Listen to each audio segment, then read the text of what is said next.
Hey guys, this is Abhilash और आज मैं रिव्यू करूंगा अमेरिकन नाइटमेयर डॉक्यू सीरीज का। अमेरिकन नाइटमेयर डॉक्यू सीरीज आपको मिलेगी नेटफ्लिक्स पर इंग्लिश ऑडियो में। इस डॉक्यू सीरीज में है टोटल 3 एपिसोड्स जिनका रन टाइम है 43 to 46 मिनट्स ईच। तो इस डॉक्यू सीरीज की कहानी शुरू होती है मार्च 2015 में, जहां पर एक कपल जो कि एंगेज्ड है और दोनों डॉक्टर्स हैं, वो रात में अपने रूम में नींद में होते हैं और तभी एक किडनैपर आकर डेनिस को किडनैप कर लेता है और जो लड़का है एरन उसे एक अच्छा खासा बेहोशी का डोज दे देता है। तो नेक्स्ट डे शाम को जब उसे होश आता है तब वो पुलिस के पास जाता है और फिर कहानी आगे बढ़ती है। तो ये डॉक्यू सीरीज 3 पार्ट्स यानी कि 3 एपिसोड्स में डिवाइडेड है। पहला एपिसोड है पूरा एरन के ऊपर, जहां पर एरन बताता है कि उस रात एग्जैक्टली क्या हुआ था, क्यों उसने पुलिस को फोन करने में इतनी देरी की और क्या है एरन की पास्ट लाइफ जिससे ये किडनैपिंग कनेक्ट हो सकती है। अच्छा, तो नोट करने वाली बात यह है इस एपिसोड में कि यहाँ पर एरन को विक्टिम की बजाय एक सस्पेक्ट जैसा ट्रीट किया जाता है, जो कि एक टाइम पर आई ऑल्सो अग्री कि हमने भी ऐसी खूब सारी मूवी शोज और रियल लाइफ केसेस देख लिए हैं जहां पर मोस्टली ये सब हस्बैंड या बॉयफ्रेंड ही ऑर्केस्ट्रेट करवा सकता है। तो उस पॉइंट पर आई वाज आल्सो लाइक कि यार कुछ तो मिसिंग है इस आदमी के स्टेटमेंट्स में। फिर आता है सेकंड पार्ट यानी कि सेकंड एपिसोड, और इस एपिसोड में डेनिस को किडनैपर 48 आवर्स के बाद छोड़ देता है। और ये जो नाम है गॉन गर्ल, ये एक मूवी का नाम है, और अगर आप लोगों ने ये मूवी नहीं देखी है तो अभी जाकर इस मूवी को देखो। इस मूवी में जो हीरोइन होती है वो अपनी किडनैपिंग और मर्डर खुद ही प्लान करती है ताकि वो अपने बॉयफ्रेंड से पीछा छुड़ा पाए। तो इस एपिसोड में डेनिस का एक पूरा स्ट्रेस्ड आउट इंटरव्यू है जिसमें उसके साथ क्या क्या हुआ उन 2 दिनों में वो सब कुछ बताती है। अब ये सेम चीज वो पुलिस को भी बताती है, बट बदले में पुलिस इन दोनों पर ही केस कर देती है और कहती है कि ये दोनों फर्जी केस लेकर आए, ये दोनों एक दूसरे के साथ खुशी नहीं थे और ये इन लोगों ने ही ऑर्केस्ट्रेट करवाया है, कोई किडनैपिंग नहीं हुई है, कोई सेक्सुअल असॉल्ट नहीं हुआ है। और फिर इस केस में FBI भी इन्वॉल्व हो जाती है। और फिर आता है थर्ड पार्ट यानी कि तीसरा एपिसोड, जहां पर अब मैं आपको कोई भी स्पॉइलर नहीं दूंगा, बट ये एपिसोड आपको एज एन इंडियन सोचने पर मजबूर करेगा कि रेप विक्टिम्स की हालत जो इंडिया में है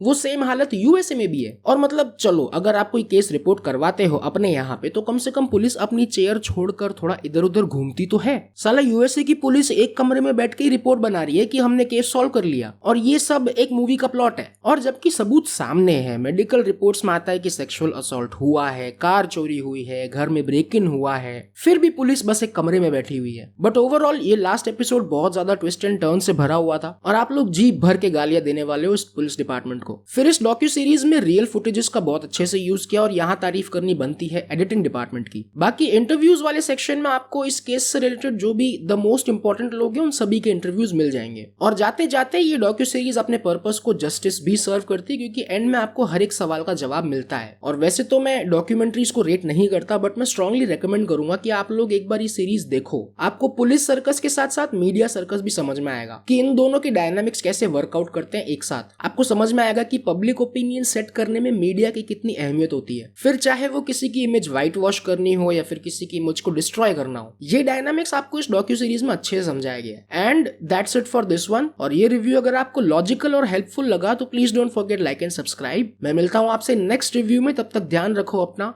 बी ऑसम, बाय बाय।